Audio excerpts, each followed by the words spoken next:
Hamnapeni Maori, and welcome to our beautiful islands of Kiribati. And this is Naomi. Maori. We would like to bring you greetings on this special day in the history of our two countries. And we would like to show you something of our beloved Kiribati.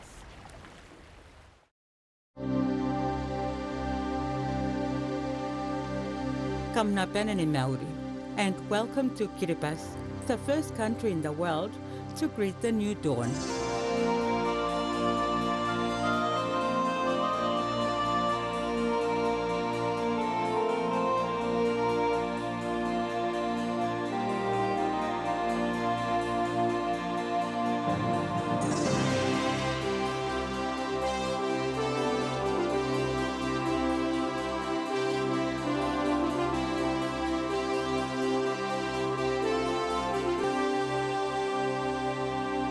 Our ancestors were great sea navigators, and over past centuries, they made many long sea voyages from various parts of the Pacific.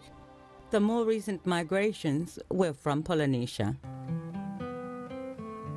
Our 33 tiny atolls are spread across 3.5 million square kilometers in the Central Pacific. It's half the size of Australia. We also have the second largest EEZ, or fishing zone, in the world. Surrounded by this huge ocean, it is inevitable that fish plays an important part in our lives. Having so little land space, it's also our main source of protein. Revenue from foreign fishing licenses is also one of the major sources of income for our small economy. In 2009, this totaled 29.5 million. Our young men are born fishermen, and the government is seeking to increase overseas employment opportunities for trained fishermen on vessels fishing our waters.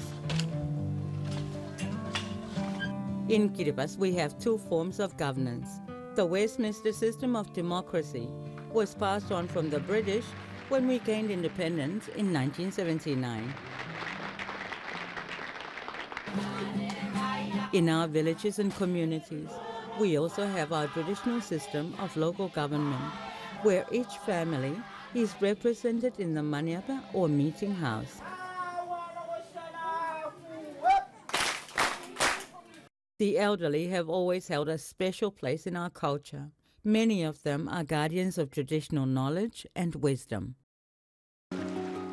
Because of limited human impact, our outer islands continue to offer natural beauty and pristine environmental conditions.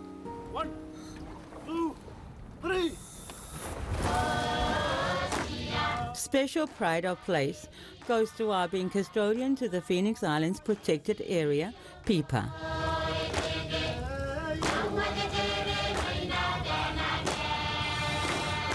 This very special location is home to many fish and bird species. Some are rare and unique to this region. In 2010, PIPA was declared a UNESCO World Heritage Park.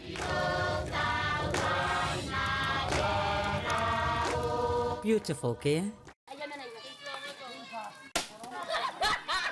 Just under half of our 110,000 people continue to live an outer island lifestyle, a lifestyle based on subsistence fishing and food gathering. However, even here in these remote places, the cash economy is starting to gain a foothold.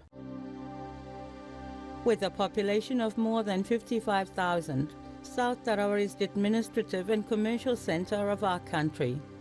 The challenges we face here are to do with overpopulation, high youth unemployment, and major pressure on the few resources available. Apart from encouraging economic development, the government's response is to seek the support and assistance of our friends and donor partners to invest in a range of activities.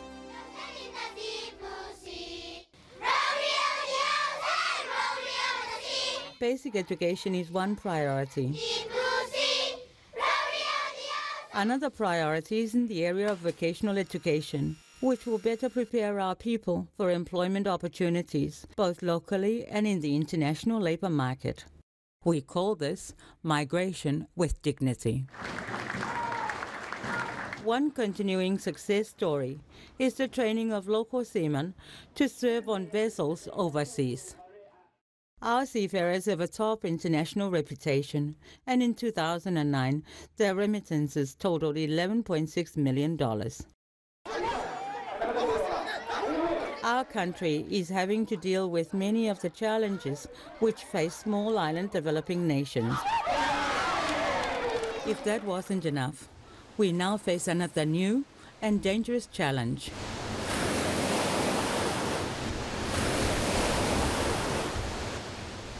Climate change is no doubt the greatest moral challenge of the 21st century. As an Kiribati thinking, this is our home, this is our land, this is where we're born, and this is where we will die. But a natural death is what we are expecting. But the kids are worrying. It's in their mind, and it's becoming part of their life, this worry of where would they be next year, the day after, or 15 years from now. It's a worry. It's big, too much to us. Already, communities have had to relocate, and the latest reputable science tells us that the threat to our fragile waterlands is now much more immediate.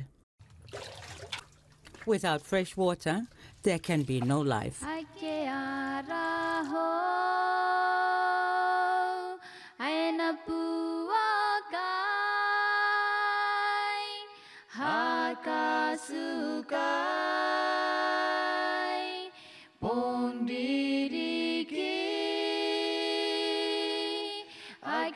However, many years before we heard about climate change, one of our composers had predicted such a happening.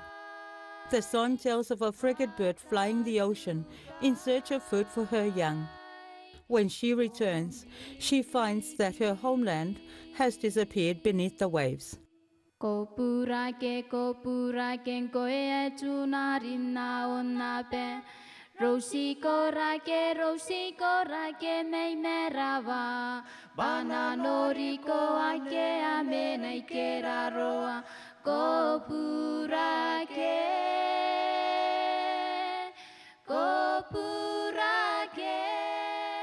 Yes, climate change isn't just about science and development. It's about people, it's about people, it's about people. It's about the survival of a unique and vibrant culture. But above all, it's about the young, our children and their children.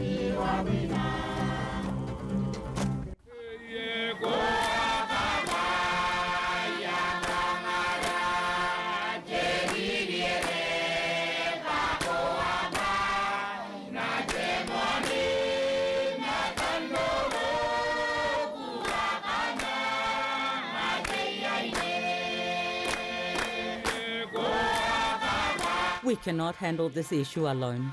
We call on the world leaderships to rise above their domestic concerns.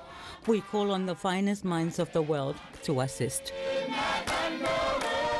In the case of Kiribati, so much is at stake. Kampasindaba, thank you.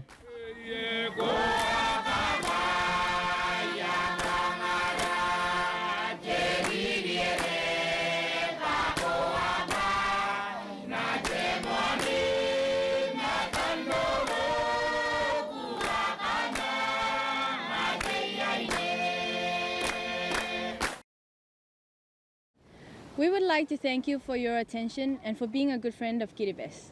As we can see, we face a very uncertain future. Nomi, do you have a special wish you'd like to share with us? Yes, I want to grow up and be safe and happy in Kiribati. Good girl!